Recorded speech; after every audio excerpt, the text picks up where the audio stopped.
Olá, boa noite. Seja bem-vindo a mais uma Academia da Alma. Boa noite, irmão. Como você pode ver, eu estou aqui hoje com o Gabriel e nós estamos nessa sequência de falas sobre um tema muito difícil, mas também muito comum, muito presente, que é a questão da vaidade. E hoje nós vamos falar sobre a balança da vaidade. Por que a gente está chamando de balança? É porque se a gente pender para um lado, a gente é vaidoso. Se a gente pender para um lado, a gente pode dar uma impressão de falsa humildade. Então, qual é a ideia? A gente entender como é que é esse equilíbrio, como é que a gente chega a esse equilíbrio. É extremamente desafiador, né? Mas a gente está aí para isso. Sim. Muito bem. Nós vamos ler o texto da carta de Paulo aos Coríntios, a primeira carta, capítulo 3. Nós vamos começar do versículo 5 a 9. Eu não vou ler do 1 ao 4, porque trata de outro tema. Vou começar mesmo no versículo 5. Eu queria que você prestasse atenção. Mas antes da leitura, vamos orar, né, e pedir ao Senhor orientação. Maravilhoso bom Deus, nós te agradecemos o privilégio que é ler a Tua Palavra, meditar nela. Te agradecemos pela Academia da Alma, porque mesmo à distância, a Tua Palavra pode alcançar tantas pessoas, não apenas no dia de hoje, mas também em outros tempos. E temos certeza de que o Senhor preparou esta Palavra para nós e para tantos outros que ainda a ouvirão. Então, com temor e tremor, nós rogamos ao Senhor, por misericórdia de Tua parte, que o Senhor nos ilumine, que o Senhor nos abençoe, que o Senhor nos ajude, em nome de Jesus. Amém. Então, 1 aos Coríntios, capítulo 3, versículos de 5 a 9, diz assim: Quem é Apolo e quem é Paulo? Servos por meio de quem cresces, e isto conforme o Senhor concedeu a cada um. Eu plantei, Apolo regou, mas o crescimento veio de Deus. De modo que nem o que planta é alguma coisa, nem o que rega, mas Deus que dá o crescimento. Ora, o que planta e o que rega são um, e cada um receberá o seu galardão segundo o seu próprio trabalho. Porque de Deus somos cooperadores, lavoura de Deus, edifício de Deus, sois vós. Muito bem, antes da gente entrar nas perguntas, é importante a gente entender um pouquinho a comunidade de Corinto, né? Não era uma igreja fácil, né, Gabriel? Não. Quem já leu as cartas de Paulo aos Coríntios vai descobrir que essa era uma comunidade bem complicada. Complicada no sentido de relacionamentos, eles tinham brigas entre si, desavenças, existiam pecados de grande proporção, pecados escandalosos, várias situações, e eles brigavam por tudo, pelos dons, Santa Ceia. E aqui a gente tem uma briga boba, só para situar você, a gente tem uma briga muito boba. É como se as pessoas dissessem assim: não, meu pastor é Gabriel, não, meu pastor é o Fábio. E as pessoas ficassem brigando por isso, que quem foi batizado pelo Gabriel está melhor do que quem foi batizado pelo Fábio. E isso aí é uma loucura. Diferente, né, do que a gente vive hoje em dia. Nada diferente, nada diferente. As pessoas se orgulham de dizer, né? Eu fui batizado pelo apóstolo tal. Eu acho interessante, né? Ainda bem que Jesus não batizou ninguém. E o texto diz isso, porque senão as pessoas seriam: uau, eu fui batizado por Jesus. Então, que bom. Mas eram os seus discípulos que batizavam. Assim diz o texto de João. Se você não sabe, convido você a procurar lá. Mas vamos entrar agora no texto para a gente fazer essa pergunta, pensando nessa proposta sobre a vaidade. Então, a primeira coisa é que, Gabriel, é que o texto começa lá no versículo 6, de forma bem clara, dizendo: eu plantei, aí é Paulo falando, né? Paulo plantou, Apolo regou, e o crescimento veio de Deus. Essa ideia de um planta, o outro rega, dá para mim uma ideia muito clara de que Paulo e Apolo sabiam o que deviam fazer dentro da igreja. eles têm ministérios diferentes, eles têm funções diferentes. Trazendo isso para nós, como é que você vê essa dinâmica? Os crentes hoje, você acha que os crentes têm essa noção de eu sei para que fui chamado, eu tenho consciência dos meus dons, e aí a gente vai conversar um pouquinho sobre isso. Então, falando de mim, né, tô pensando aqui agora, até poucos anos eu não tinha essa consciência. Então, já respondendo, não, os crentes não têm essa consciência. E olha que eu cresci na igreja presbiteriana, né? E percebi o quanto é importante a ideia de você conhecer os seus dons para você não ser um faz-tudo ou não ser um faz-nada, né? Na igreja. E você exercer os seus dons dessa forma. E aí, como que a gente vai fazer isso? Buscando discernimento no Senhor, conversando com líderes, né? Com pessoas que já caminham e já têm essa consciência. E aqui a gente ainda tem o teste dos dons, né? Que aqui na nossa igreja. Facilita ainda mais isso. Eu estava lembrando de uma frase que eu ouvi do Sr. Weasley, que ele fala que o único membro que anda fora do corpo é a mãozinha do Família Adams. E aí estava lembrando disso, né? Não só a gente saber quais são os nossos dons, mas também colocá-los em prática e colocá-los em prática da maneira correta. Se engajar a partir Isso. deles, né? Você fala que, assim, eu nasci em igreja presbiteriana, a gente não está aqui para discutir onde, como, porquê, mas você traz uma bagagem e você diz assim, não, nem nesse contexto foi trazido. Você acha que esse tema é pouco falado? Por quê pouco falado? Porque as pessoas acham que é óbvio? Eu acho que não é nem porque é óbvio, mas talvez seja negligência mesmo. Porque a gente tende a ir para as coisas que a gente gosta, né? Tem mais interesse. E não necessariamente esse é o nosso dom. E eu também percebi isso depois de muito tempo. Eu digo assim, com até uma certa tristeza, né? Porque por muito tempo, eu entendo que eu negligenciei o dom de liderança, por exemplo, né? E assim, falando bem pessoal mesmo. Eu sempre fui a pessoa de, cara, eu não quero aparecer, eu sou dos bastidores, eu nunca vou ficar na frente de nada. E assim, constantemente o Senhor vinha me chamando para ser líder de alguma coisa ou alguma área. E até que eu fui e buscando discernimento no Senhor e fazendo buscando fazer a vontade dele, eu entendi que isso é o meu dom também.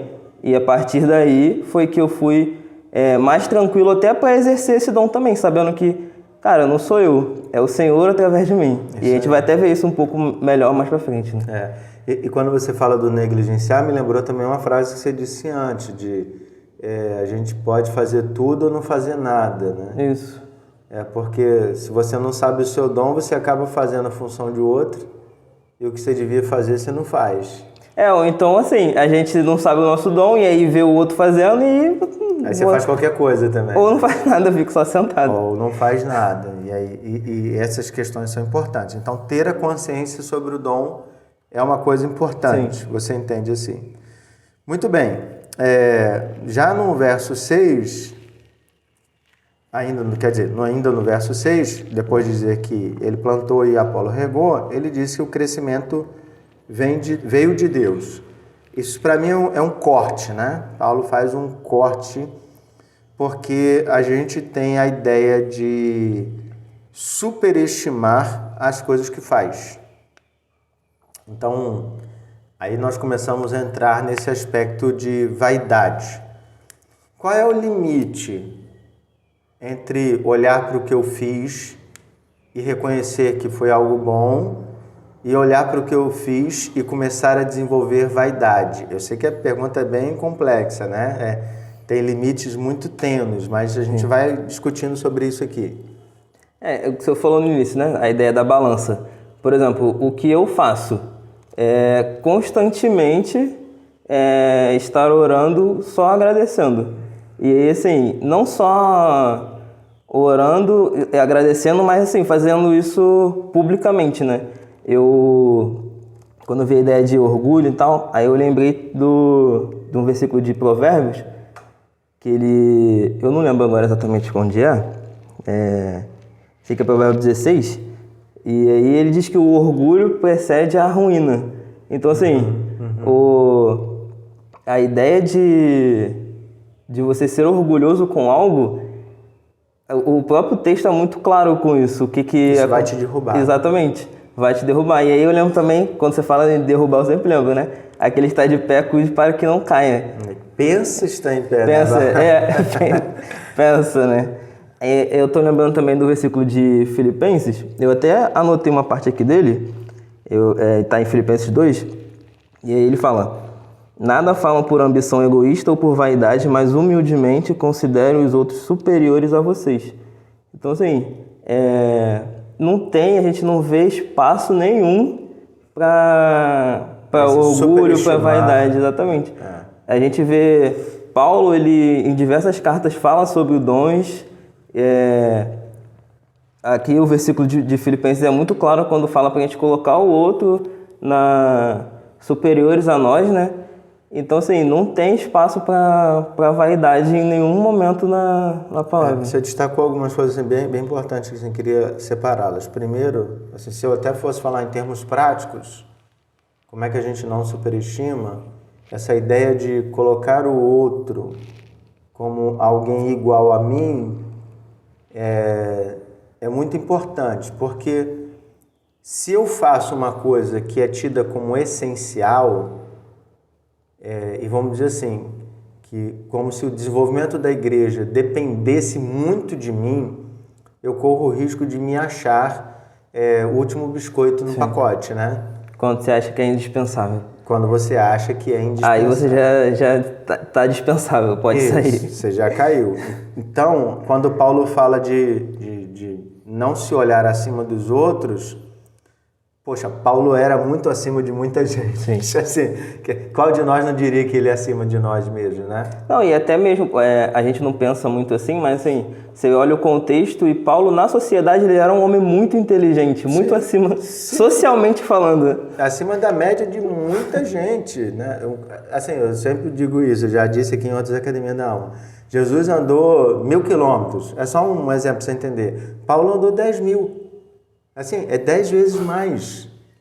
Ele até diz assim, eu podia me gloriar nisso, mas ele deixa isso de lado. Então, essa ideia de, eu sei que o que eu fiz é muito bacana, mas se o irmãozinho também não colocasse a água no púlpito, o meu trabalho não teria sido realizado. Se o irmão não abrisse a porta, se o outro não varresse. Então é para a gente também aprender a exaltar o outro, porque quando a gente exalta o outro, naturalmente a gente se abaixa. Você também falou outra questão aí dessa ideia do preceder a ruína.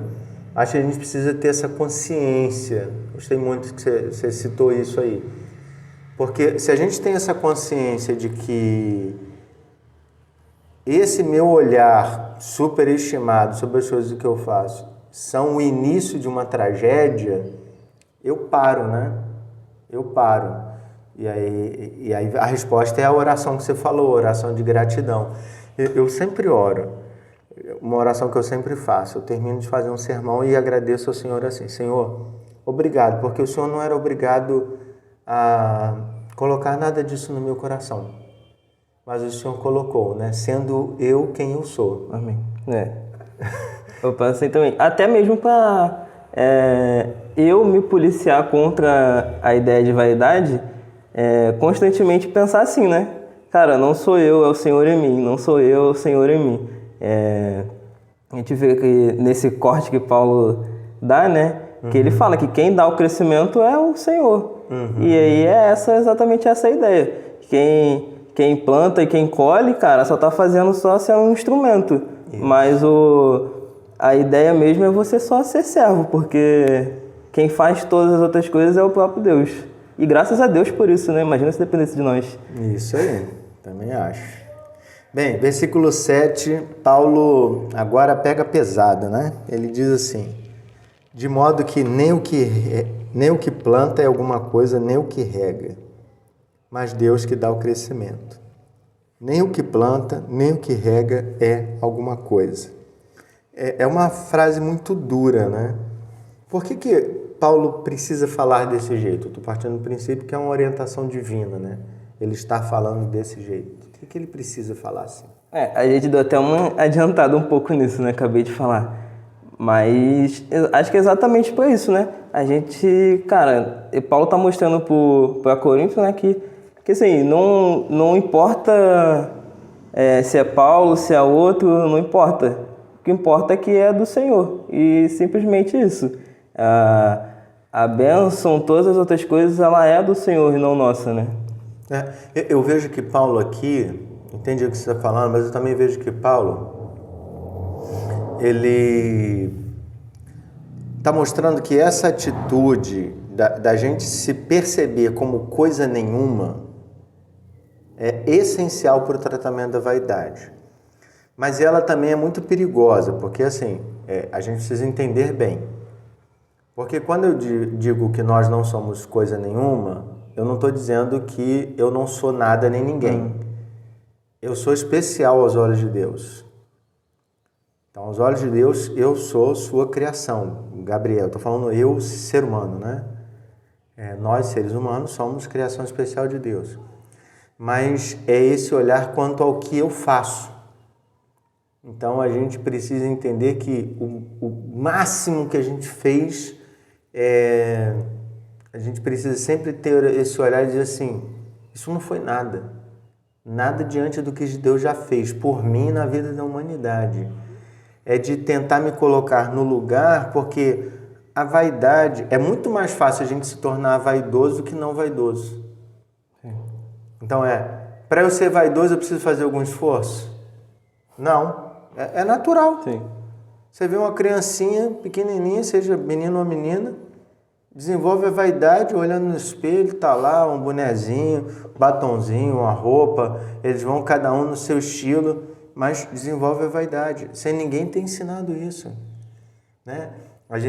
Eu acho que todo pai tem aquela foto com criança com óculos escuros, a primeira vez que elas botaram óculos escuros assim, e acharam que era alguém importante, só que é um óculos escuro rosa, né? Uma parada engraçada, só criança acha graça nessas coisas.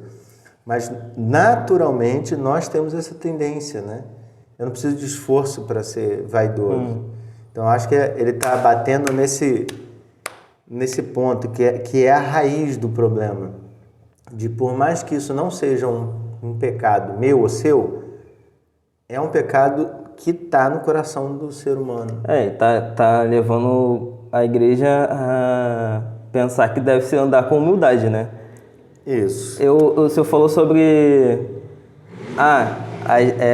é uma linha muito fina entre você ser vaidoso ou até, tipo... falsa humildade. E assim, e também a ideia de você meio de pensar ser um nada e de fato achar que é um nada e tal, e acabar pensando nisso, né? E assim, de fato nós somos valiosos aos olhos do Senhor.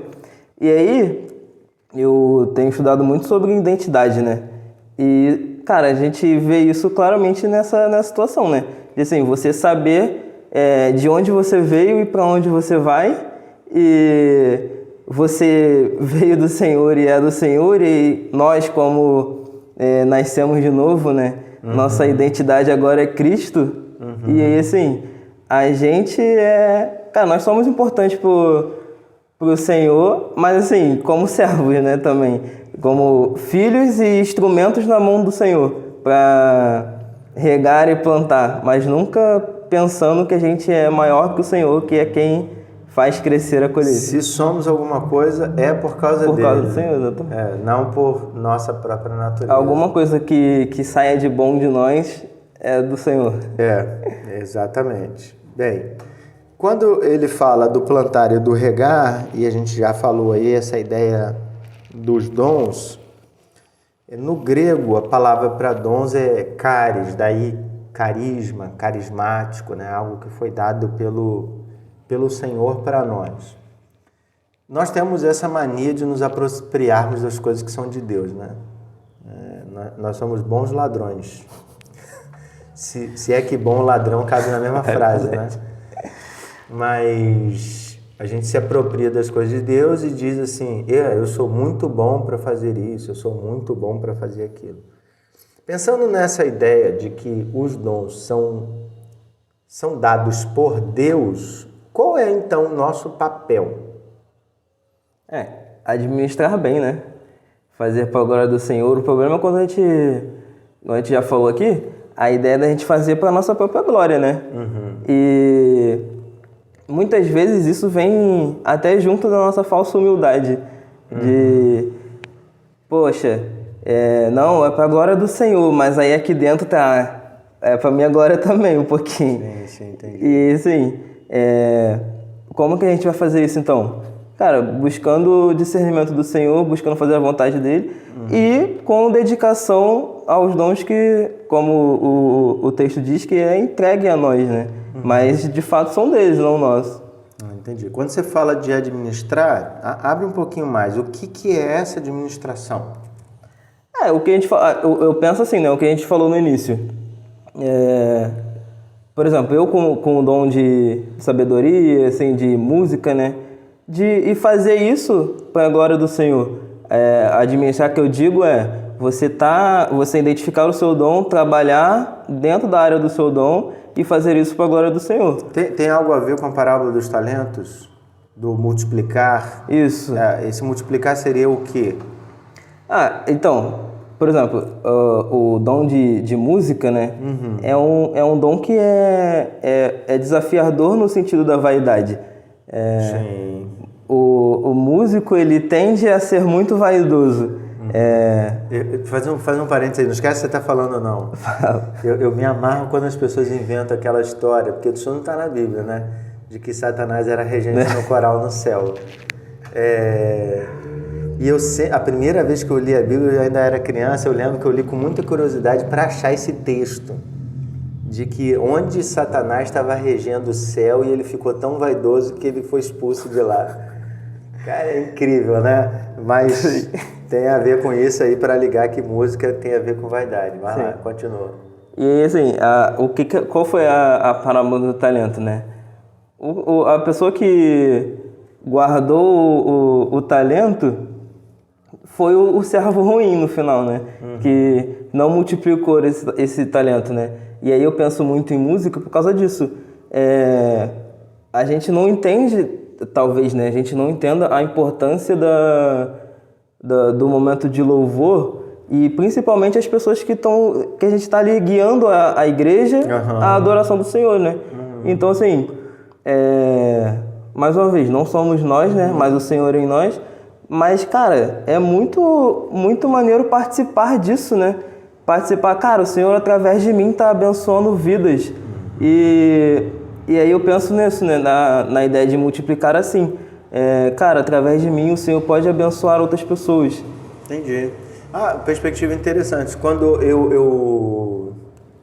acho que é a primeira vez que eu escuto assim, eu acho que é uma perspectiva interessante mesmo. Na minha cabeça, o multiplicar, vamos pensar na música, né? Que é o exemplo que você deu. Então, eu sou músico, estudei para isso. E para mim o estudar está na ideia do multiplicar. Porque Deus me deu a habilidade. Entendi. Mas isso não significa que eu vou sentar lá domingo na igreja e... Do além, né? Assim, caiu pronto do céu... Qual é a música? Não importa. Não importa. O Senhor vai... Eu vou sentar lá. Se fosse assim, não precisava estudo, não precisava professor de música e tal. Então, quando eu lembro da parábola do talento, do que saiu a multiplicar e tinha 5 e voltou com 10, é que esse cara foi lá, negociou, ele trabalhou, estudou, viu que era melhor, estudou nessa escola, fez aquilo outro, se desenvolveu. Eu tenho... dom de falar inglês, né? Algum irmão aí tem dom de falar inglês, dom de línguas, de aprender outros idiomas. Ele tem que se esforçar, se especializar. E aí liga com o que você falou nesse caso, ensinar outros. Porque ele está multiplicando, né? De verdade. Ele está dando outro perfil ao seu dom. Não é só para benefício próprio, não é para vou ver uma série no idioma original. Porque isso é guardar o dom. Eu estou pensando também na ideia que a gente falou, né? De usar com dedicação. Isso. Usar com dedicação, se empenhar, levar a sério. Então, por exemplo, Deus colocou uma coisa para você que possa parecer simples, um dom de serviço. Meu dom é auxiliar pessoas que têm dificuldade de locomoção a entrarem no templo. Por que eu falei isso? Eu não falei de varrer, eu não falei de cadeira, porque dom sempre está ligado a pessoas. Isso é uma coisa muito importante, você precisa fazer diferença. Dom está ligado às pessoas. Eu sou uma pessoa que gosta de colar letra na parede. Não, isso não é o que o texto bíblico está chamando de dom. Né? Tem que ter alguma relação com pessoas. Então eu vejo que a igreja tem 40 idosos com dificuldade de locomoção. Então eu, com dom de serviço, peguei meu carrinho, deixei na porta da igreja, todo velhinho que chega, eu falei, não, sobe de escada não, entra no meu carro. Eu subo a rampa, paro, desço com a pessoa, boto ela sentada dentro da igreja, vou lá, manobro meu carro, desço, boto ele embaixo de novo. Para mim, isso é desenvolver o seu dom. Eu vou pegar o meu dom e vou usá-lo ao máximo. Não é assim, não, eu tenho um dom de serviço, é só me chamar, estou aí à disposição. Entende? Então, quando a gente fala nessa questão de dons, a gente precisa de muito equilíbrio, porque a gente já falou do se apropriar, né? Do superestimar, achar que eu sou o cara, mas eu também posso colocar tudo na responsabilidade de Deus e achar que eu não tenho que fazer nada. Quando, na verdade, a gente tem que fazer alguma coisa. Porque senão eu vou chegar no próximo domingo, não vou preparar nada e vou dizer assim, Senhor, qual é o texto? Irmãos, é esse. E vou falar qualquer coisa. Qualquer semelhança é mera coincidência, né? Mas existem muitas comunidades em que se faz assim. E isso é levar com brincadeira essa questão de relação dos dons de Deus, né? E aqui também já fica o convite, né? Para os ouvintes identificarem os seus dons. Isso, muito importante. Você precisa identificar. Para colocar em prática, precisa saber o que é. É isso aí. Não, como é que eu faço isso? Então, manda uma mensagem para nós, né, no WhatsApp da igreja, a gente vai explicar como faz, tem um treinamento para isso. Depois, no final do treinamento, tem uma entrevista que você faz comigo e a gente vai te ajudar. É claro que a gente consegue encaminhar seus dons dentro da nossa comunidade, né? Eu não vou mexer na sua igreja. Então, que fique bem claro isso, que eu não quero problema. E aí, Paulo continua. No verso 9, tem uma expressão muito bacana que ele usa. Eu queria perguntar para você o que é. Ele nos chama de cooperadores de Deus, porque de Deus somos cooperadores. Por que Paulo usa esta palavra, essa expressão, né? Eu penso na ideia de trabalhar junto, né? Mas a gente comentou um pouco, né? A ideia de que a gente precisa ter esse cuidado de pensar que de fato somos cooperadores, né? E não o autor, né? Trabalhar junto é diferente de trabalhar para? Acho que sim. Porque quando a gente trabalha junto, tem uma confiança bem maior, né? A gente, por exemplo, de novo o exemplo da música, né? A ideia de que o Senhor tá me usando para abençoar outra pessoa é muito maior do que se eu simplesmente estivesse tocando por tocar. Eu estaria trabalhando para o Senhor. Você estaria sendo um prestador de serviço. Um prestador de serviço, isso aí. Eu penso assim. Eu estou só fazendo por fazer, né? Eu posso ser o melhor músico do mundo, inclusive. Mas de nada vale se eu não faço isso para o Senhor. O português a gente pode fazer várias brincadeirinhas, né? Trabalhando para da ideia de prestador de serviço. Eu estou trabalhando para o Senhor. Puxa, tenho que trabalhar para o Senhor. Não. Ele me mandou fazer um monte de coisa. Estou cansado de trabalhar. Eu sou prestador. Trabalhar junto ou trabalhar com dá essa ideia de parceria, né? Vamos lá, Senhor. Tamo junto, hein? Senhor faz isso e eu faço aquilo, como se a gente fosse alguma coisa. Mas é só a misericórdia do Senhor. Trabalhar em lugar de Deus é eu assumir o lugar dele, né? É eu pegar o meu dom e anular qualquer ação divina e achar que eu sou essencial. A gente já falou sobre isso aqui. Então, essa expressão de ser cooperador nos dá essa ideia de que nós estamos com Ele e que a gente não pode assumir função de Deus, certo? Isso aí. Caminhando aí para o final, de tudo que a gente falou e pensando nessa ideia de balança, né, da vaidade, que ferramentas, a partir do texto, você acha que o apóstolo Paulo nos dá para nós equilibrarmos aí essa balança e não cairmos ou não superestimar quem somos ou subestimar aquilo que Deus nos deu? Eu pensei primeiro assim, reconhecer a fonte, né? Saber de onde está vindo os nossos dons. Trabalhar em unidade, eu coloquei também, né? Peraí, então quando você fala de reconhecer a fonte, você está falando disso de o tempo todo, dizer isso todo dia, na oração? Como é que você fala desse reconhecimento da fonte? Então, isso eu coloquei até como se fosse um desafio prático, né? Pra gente fazer. Mas assim, em reconhecer a fonte, eu pensei em, de fato, você... Cara, eu tenho o dom de música, que a gente tá falando muito, né? E assim, toda vez que de tocar... onde vem o meu dom? Vem do Senhor, eu não produzo isso, né? Não sou eu, mas reconhecer a fonte dos meus dons, que é o Senhor de fato. Mas a minha pergunta é mais no sentido assim, em que momento eu vou ficar dizendo isso para minha alma?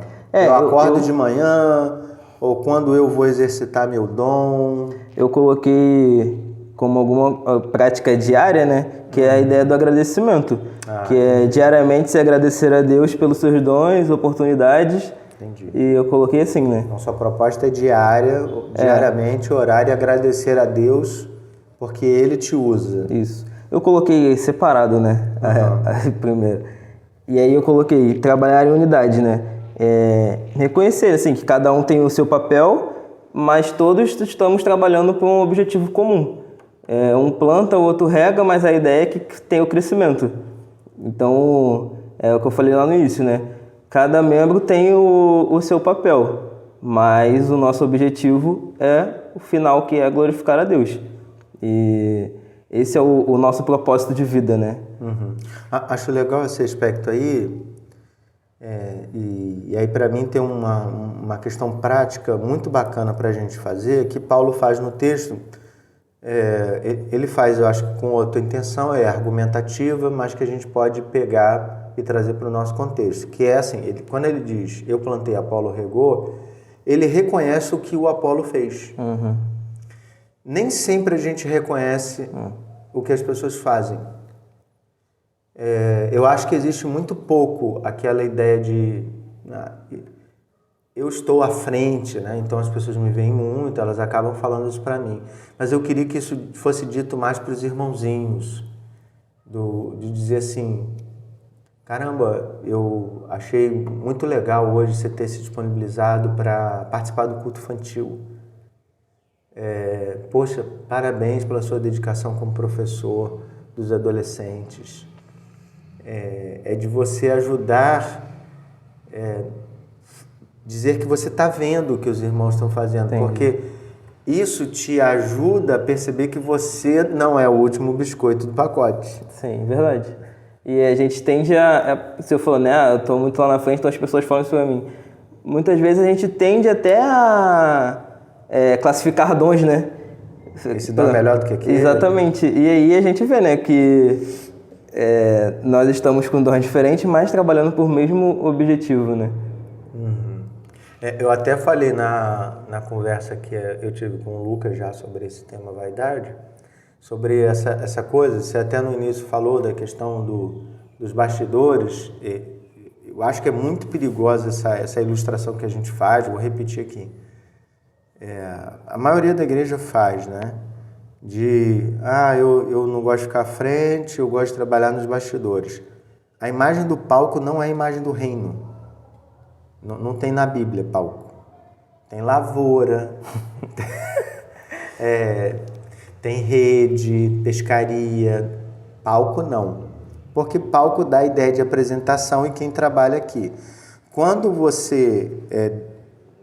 o texto diz que a gente é cooperador, não tem um na frente e um atrás, todos estão do lado. Sim.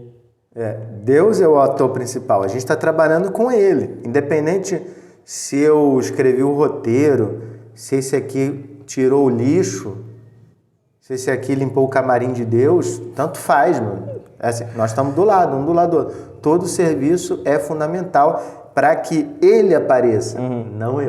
Isso aí. A gente tem essa ideia. Então, eu acho que valorizar o irmão, então eu diria para você, se você não tem o hábito de elogiar os irmãos, elogiar não apenas de tarefas. Bajular, né? Não é de bajular, mas é dizer assim, eu tenho visto o desenvolvimento do seu dom e ele é importante para o corpo de Cristo. Continue firme, de mostrar que você está vendo o dom, não assim, se você faz um bolo muito gostoso, não é isso. Sim. Você abençoa muitas pessoas, com outra perspectiva. A ideia também de você mostrar que está vendo o Senhor na vida do seu irmão. Sim, sim. Você levantou mais alguma questão? Coloquei humildade, que Paulo mostra muito isso no texto, né? Sempre dá glórias a Deus por qualquer coisa que a gente for fazer, né? E aí, já indo para o desafio prático, eu coloquei oração, desafio prático eu botei diário, né? Oração, né? Pedir a Deus humildade, discernimento. Coloquei estudo da Bíblia, né? Que a gente citou aqui alguns textos que mostram isso, né? Então, assim... procurar ter sobre vaidade, procurar ter sobre dons, para a gente ter essa... Como a gente vai saber que a gente não está sendo vaidoso? A Bíblia vai dizer isso. Sim. Ou como não ser vaidoso, né? A Bíblia vai mostrar isso para nós. E eu botei serviço, né? Se envolver com atividades e... sem esperar, né? Não fazer algo para receber algo em troca, né? Mas você só fazer. E aí eu coloquei o agradecimento, né? Como último, que é a ideia de você agradecer a Deus diariamente, reconhecendo que você só é um colaborador, um cooperador, né? Não o autor. E tá tudo bem com isso. Exatamente. Não tem nada demais. E até melhor. É melhor ser assim. Sai um grande peso de nossa responsabilidade. Bem, hoje então nós conversamos aqui sobre a balança da vaidade, foi uma conversa muito boa. Eu trago para mim algumas questões, então eu quero apenas ressaltar isso. A balança da vaidade mostra que nós precisamos de equilíbrio. Se a gente puxar para um lado, a gente pode superestimar, então eu achar que Deus precisa de mim, quando isso é um erro. Por outro lado, eu posso ter uma visão muito depreciativa de mim mesmo, né? Humildade não tem nada a ver com achar que eu sou péssimo. Humildade é saber quais os dons que eu tenho, e esse é o equilíbrio, é o ponto de equilíbrio. Eu me conheço, eu sei que dons Deus me deu e eu estou vivendo a partir desses dons, administrando. Então, se você conhece os dons e está vivendo a partir desses dons e buscando glorificar a Deus, essa balança está equilibrada. Fica tranquilo. Isso não significa que você não tenta tomar cuidado, né? Foi outro bate-papo, mas a balança está equilibrada, então você não está pendendo para nenhum lado, certamente você vai glorificar a Deus com o que você faz. E essa é a nossa ideia. Do contrário, a nossa maravilhosa e boa vida vai ser boa só para nós, não para Deus. E a ideia é que seja boa, sobretudo, para Deus. Muito bem, muito bom conversar com você. Graças a Deus. Então, eu vou pedir o Gabriel agora que faça oração para a gente encerrar essa nossa Academia da Alma. Antes de orar, ia deixar, mais uma vez, né? Deixar bem claro esse convite, né? Busque saber quais são os seus dons. Você não foi chamado para fazer tudo e também não foi chamado para fazer nada. Isso, ótimo. Ótimo. Amém. Amém. Vamos orar. Pai, obrigado por esse momento, Pai, Obrigado, de Senhor. conversa, de aprender um pouco mais sobre o Senhor, sobre o que o Senhor quer de nós e sobre o que o Senhor faz em nós, né? O Senhor é maravilhoso, Pai. Obrigado porque não somos nós, Pai. E obrigado mesmo por isso. Se dependesse de nós, né, nada de bom sairia. Mas o Senhor atua em nós, atua com grandeza, com poder. Obrigado, Pai, porque apesar de nós, o Senhor nos chama para cooperarmos com a Tua obra, Pai. Nos ajude a reconhecer o Senhor em tudo, a não sermos vaidosos, não sermos falsos humildes, não darmos falso testemunho. Nos ajude, Pai, porque somos completamente do Senhor, dependentes do Senhor. Fale aos nossos corações, Pai, fale os corações dos ouvintes da Academia da Alma, que não seja mais uma conversa, Pai, mas que o Senhor de fato transforme vidas. Amém. Que cada semana o Senhor transforme vidas, Pai, através da Academia da Alma. Nos use para isso. Obrigado, Pai, mais uma vez por esse momento. Em nome de Jesus, amém. Amém. Deus te abençoe. Até a próxima Academia da Alma. Até a próxima.